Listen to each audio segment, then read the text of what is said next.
দেশের এই শেষ গ্রামে জন্ম দেবী সরস্বতী। এখান দিয়েই মহাপ্রস্থানে যান পাণ্ডবরা। উত্তরখণ্ডে অবস্থিত মানা গ্রাম। পুরাণ অনুসারে ভারতীয় সীমানার এই শেষ গ্রামেই জন্ম হয় দেবী সরস্বতীর। ধর্মীয় বিশ্বাস অনুসারে ব্রহ্মার মুখ থেকে জন্ম হয়েছিল সরস্বতীর। স্বর্গে নয়, মর্তেই প্রথম আবির্ভূতা হন সরস্বতী। উত্তরাখণ্ডের মানা গ্রামে সরস্বতীর জন্ম হয় বলে প্রচলিত বিশ্বাস। আজ উত্তরাখণ্ডের এই গ্রাম সম্পর্কে জেনে নেওয়া যাক। যোশীমঠ থেকে 50 কিলোমিটার দূরে অবস্থিত মানা গ্রাম। এটি হচ্ছে ভারতের শেষ গ্রাম।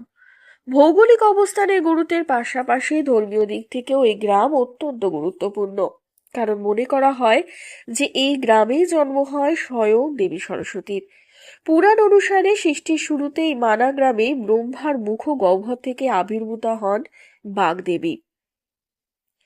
মহাভারতেও মানা গ্রামের উল্লেখ পাওয়া যায়। এই গ্রাম থেকেই স্বর্গের পথ যায় বলে মনে করা হয়। মহাভারত অনুসারে মানা গ্রাম থেকে মহাপ্রস্থানের পথে যাত্রা করেছিলেন পঞ্চ পাণ্ডব ও দ্রৌপদী। মানা গ্রামে সরস্বতী নদী দেখা যায়। এখানে গুহার মুখ থেকে তীব্র স্রোতে সরস্বতী নদীর অবিরাম ধারা বেরিয়ে এসে একটু পরেই পাতালে প্রবেশ করে।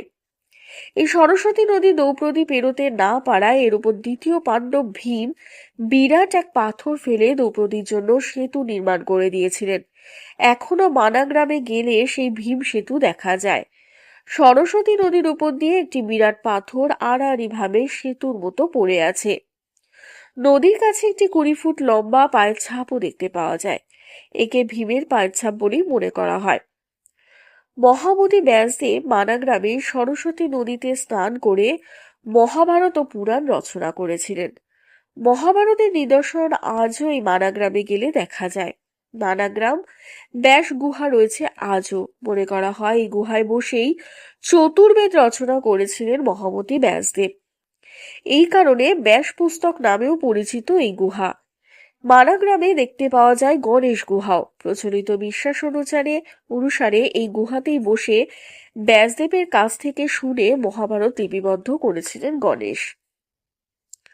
উত্তরাখণ্ডের চামোলি জেলার অবস্থিত ছবির মতো সুন্দর গ্রাম হচ্ছে মানা।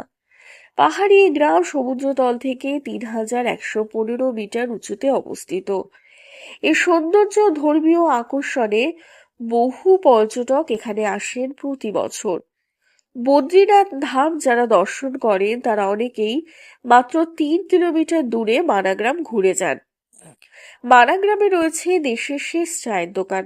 পর্যটকদের কাছে অত্যন্ত জনপ্রিয় এই দোকান। গ্রামে যাওয়ার পথে দুই ধারে প্রাকৃতিক দৃশ্য দেখে মনে হবে যেন স্বর্গে পৌঁছে গিয়েছেন। এই গ্রাম থেকেই যে স্বর্গে যাওয়ার পথ শুরু হয় তা তখন অবিশ্বাস করার কিছু থাকবে না। গ্রামে ঢোকার মুখেই উঁচু গেটে বড় বড় হরফে লেখা রয়েছে দ্য লাস্ট ইন্ডিয়ান ভিলেজ। এই ভিডিওটি আপনাদের কেমন লাগলো অতি অবশ্যই কমেন্ট করে জানাবেন। চ্যানেলটিকে সাবস্ক্রাইব করে দেবেন, একটা লাইক করে দেবেন। ধন্যবাদ।